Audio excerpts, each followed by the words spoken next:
नमस्कार, मैं हूं निवेदिता। हिंदुस्तान के इतिहास में राजपूतों को उनके शौर्य और बहादुरी के लिए जाना गया है।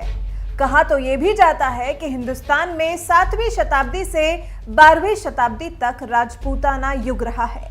राजपूत हमेशा से ही अपने अनूठे कामों के लिए जाने गए हैं और अब एक बार फिर एक राजपूत परिवार के जरिए एक और अनूठी पहल की गई है, जो एक समाज सुधारक शुरुआत है।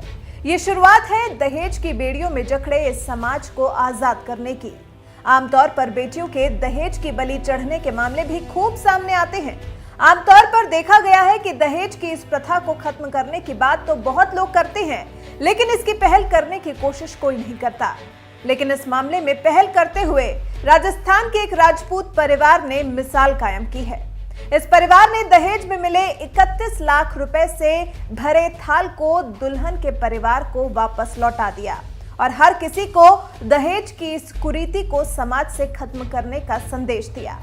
ये समारोह राजस्थान के सिरोही जिले के गांव आमथला में हुआ। तो चलिए बताते हैं आपको इस अनूठी पहल का पूरा घटनाक्रम। जानकारी के अनुसार सिरोही जिले के गांव आमथला के देवड़ा परिवार के हनुमंत सिंह के बेटे बलवीर सिंह की सगाई जैसलमेर के फलसुंड पोखरण के जोधाड़ा परिवार के मोहन सिंह जोधा की बेटी से तय हुई।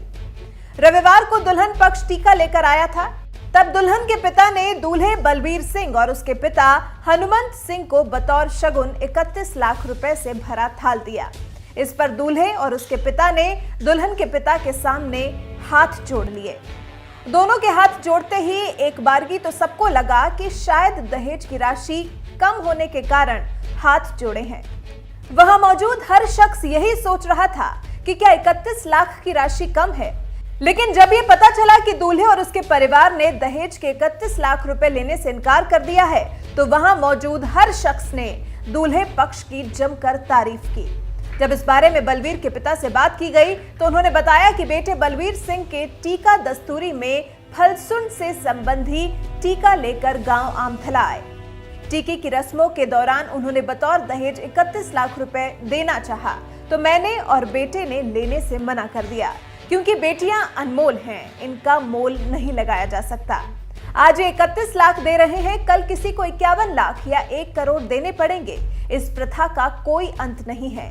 बेटियां 2 घरों को संवारने वाली होती हैं, इसलिए दहेज जैसी कुरीति को बंद करने की पहल हमें खुद से ही करनी होगी।